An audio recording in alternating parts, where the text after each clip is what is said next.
Hey everyone, welcome. I am so glad you're here for this explainer. Today, we're going to break down something that's practically a universal parenting struggle.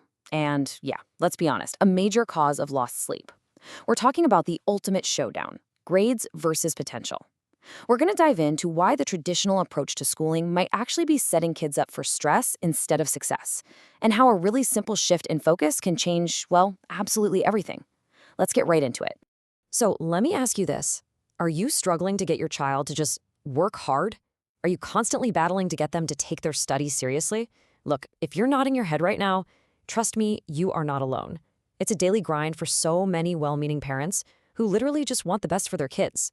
But as you'll see today, the root of this struggle might be completely different from what we usually think. Section 1. The struggle for good grades. We're all too familiar with this exhausting dynamic, right? Parents push, kids resist, and the cycle just loops. But to understand why this struggle even exists, we have to look at the core concept of our explainer today, potential. Now, the source defines a child's potential as being established by simply being the best one can be. Sounds amazing, right? But here's the catch, and really the root of the whole problem.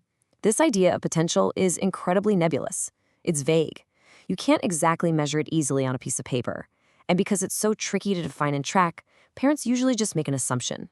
They assume, hey, my child would just figure out their true potential later in life. Which leads us to Section 2, the trap of the path. Okay, let's dive into this. Because parents can't easily measure potential, they react to all that uncertainty about the future by grasping for structure today. Instead of focusing on potential, they put the child on a highly defined path. Step 1, the curriculum. You study exactly what is put right in front of you. Step 2, grades. You master that curriculum to get the absolute highest marks possible. And Step 3, jobs. You use those high marks to secure a good job. It's a clean, super logical progression. It makes perfect sense on the surface. But the source material reveals a pretty major flaw in this sequential thinking. The reality is that this rigid path of curriculum, grades, and jobs, it goes on for years. And as the text points out, this relentless focus actively takes the child away from the path of their true potential. By forcing them to conform so strictly to what's expected in a curriculum, we're basically distracting them from discovering what they're uniquely capable of being. We essentially trade their personal best for a standardized metric. I want to pause here so we can really absorb this realization. This diversion, pushing a child away from their potential and onto this rigid path of grades, is identified as the real reason for stress in that child in later years. It's not just some harmless educational strategy. It is the literal root cause of profound stress and anxiety as that child eventually grows into an adult. So you might be wondering, why? Why does this cause so much stress later on? Well, because, as the source explicitly states, they become totally lost when the predefined path no longer exists. Think about it.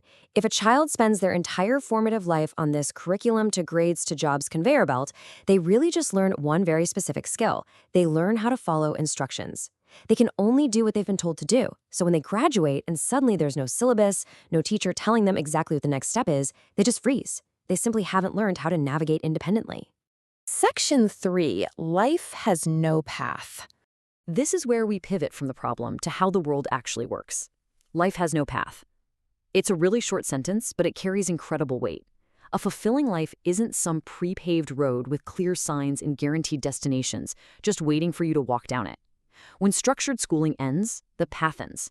Life itself is open, it's unstructured, and it's entirely up to the individual to navigate. Now, what's really interesting about this next point is that if life has no path, well, it means a path needs to be created. And it's created based on 3 specific tools: experiences, exposure, and expertise. These are the building blocks you actually use to forge a path that's directed toward achieving one's true potential. It's not about memorizing a curriculum anymore. It's about getting out into the world, trying new things, gaining exposure to different ideas, and building your own unique expertise. Section 4, unlocking a child's potential.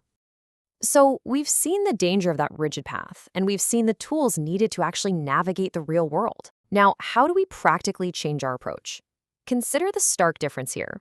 On one side, we have the traditional metric, a life spent doing what you're told, which the text argues ultimately leads to being lost when those instructions stop.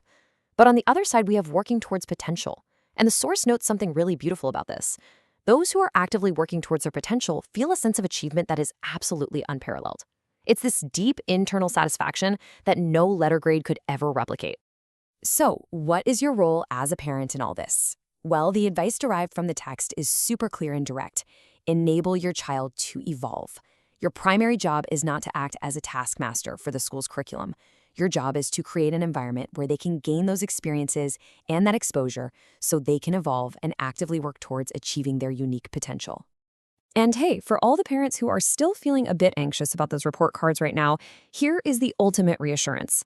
The text concludes that once a child is actually on the path of their true potential, once they are engaged, evolving, and really driven by that unparalleled sense of achievement, the grades happen automatically. Yeah, for real. When a child is truly invested in being the best they can be, academic success naturally follows as a byproduct.